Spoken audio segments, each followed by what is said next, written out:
Good morning students, this is your English class.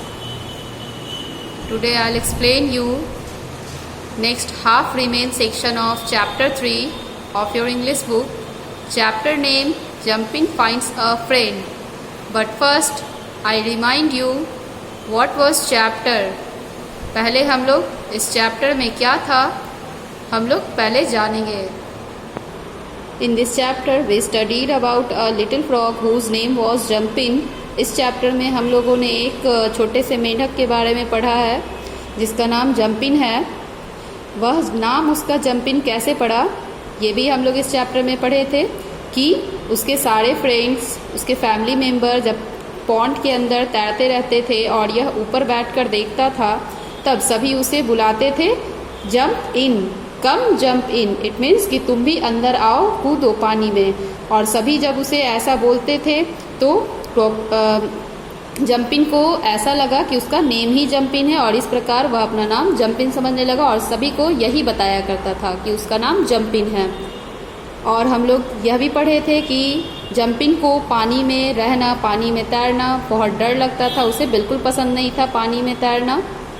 जंपिन को पानी के ऊपर यहाँ वहाँ चट्टानों पर, काई भरे मैदान में, पत्थरों पर यहाँ वहाँ उछलना कूदना बेहद पसंद था.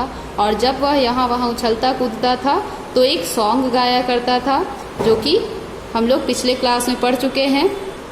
जंपिन के भाई बहन जब पानी के अंदर रेस लगाते थे तो जंपिन भी कहता था कि मैं भी रेस लगाऊंगा.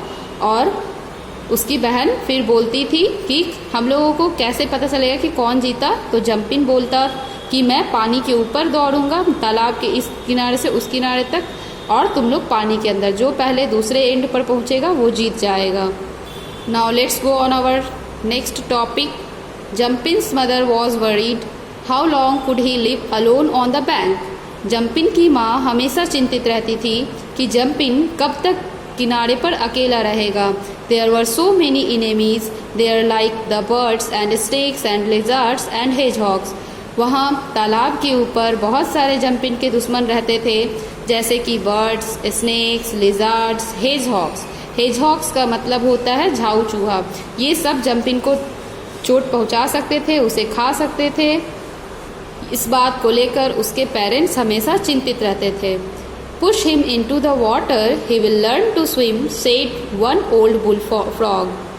उन लोगों की यह चिंता देखकर एक बड़ा मेंढक जो पानी के अंदर रहता था जिसका नाम बुलफ्रॉग था वह बोलता है कि तुम लोग जाओ ऊपर और उसको जाकर पानी में नीचे धक्का दे दो जिससे वह किसी न किसी तरह से तैरना सीख ही जाएगा. उस बुलफ्रॉग की बात सुनकर जंपिन बहुत उदास हो जाता है और बोलता है नो प्लीज़ डोंट वेल जंपिन. और जंपिन रोते रोते बोलता है नहीं ऐसा प्लीज़ कोई मत करना. Take him for a swim on your back said one marsh frog. यहाँ मार्स फ्रॉग का मतलब होता है दलदल में रहने वाला मेंढक. वहाँ एक और मेंढक जो कि मार्स फ्रॉग था वह बोलता है कि जाओ कोई ऊपर और उसको अपने पीठ पर बिठाकर नीचे ले आओ और फिर तब वह धीरे धीरे तैरना सीख जाएगा.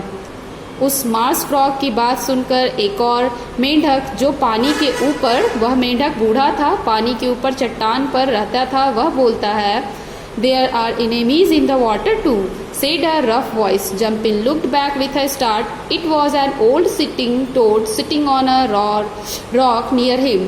There are fish and birds and water snakes and big frogs that look for smaller frogs, croaked the toad.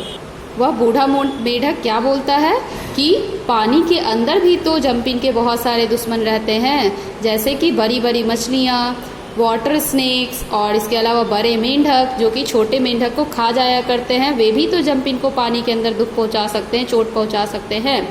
But he will be so lonely when we swim, said his father. Why should a smart young frog be lonely.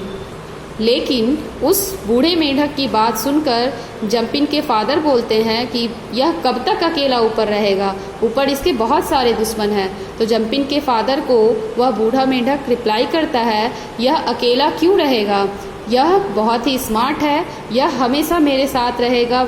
Said the toad with me around he will never be lonely. क्या बोलता है कि यह कभी भी अकेला नहीं रहेगा, मैं हमेशा इसके साथ रहूँगा. और उस बूढ़े टोड की बात सुनकर जंपिन खुश हो जाता है और बोलता है thank you. Jumpin hug the toad और शुक्रिया बोलकर उसके गले लग जाता है। When I jump across to play hopscotch on a lily pad, I'll take you on my back, he smiled at the toad. That would be rather nice, coughed the toad. Everyone laughed. जंपिन उस बूढ़े मेंढक से गले लगने के बाद उससे बोलता है कि जब मैं यहाँ वहाँ उछल कूद करूँगा, घूमूंगा फिरूंगा तो मैं तुम्हें अपने पीठ पर बिठाकर यहाँ वहाँ घुमाऊंगा। और उस जंपिन की बात सुनकर वो बूढ़ा मेंढक भी खुश हो जाता है। वह बोलता है यह तो बहुत अच्छी बात है, और ऐसा बोलकर दोनों फिर हंसना स्टार्ट करते हैं। Everyone but the old bullfrog never seen an old toad piggybacking on a young frog. He muttered, diving back into the pond.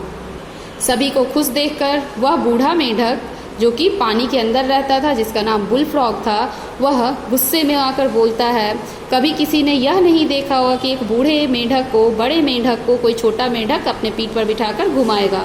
और ऐसा बोलकर वह पानी में वापस चला जाता है। Jumpin did not hear that, he was busy teaching the old toad his jumping song. और जंपिन उस बुल फ्रॉग की आवाज़ को नहीं सुनता है, बात को नहीं सुनता है। उसका ध्यान सिर्फ और सिर्फ उस बूढ़े मेंढक को अपना सॉन्ग सुनाने में होता है। क्या सॉन्ग था? That's them, let us sing along. चलिए हम लोग साथ मिलकर गाते हैं, पढ़ते हैं। जंप जंप और jump, high up I fly, और ट्विस्ट और shake a single din, did I touch the sky, jump jump और jump, here I land a bump. इसका मतलब उछलूँ मैं इतना उछलूँ कि उछल कर आसमान को छू लूँ, शेक करूँ ट्विस्ट करूँ इतना ट्विस्ट करूँ कि उछल कर मैं आसमान छू लूँ, जंप करूँ मैं जंप करूँ कि पूरा ज़मीन से आसमान तक मैं उछल लूँ। Okay students, this was your third chapter, Jumpin Finds a Friend, and this story was written by a writer, English writer, Benita Sale. If you understood this chapter properly, then you can solve the questions, subjective and objective questions of chapter 3 in your copy. Okay, thank you, bye.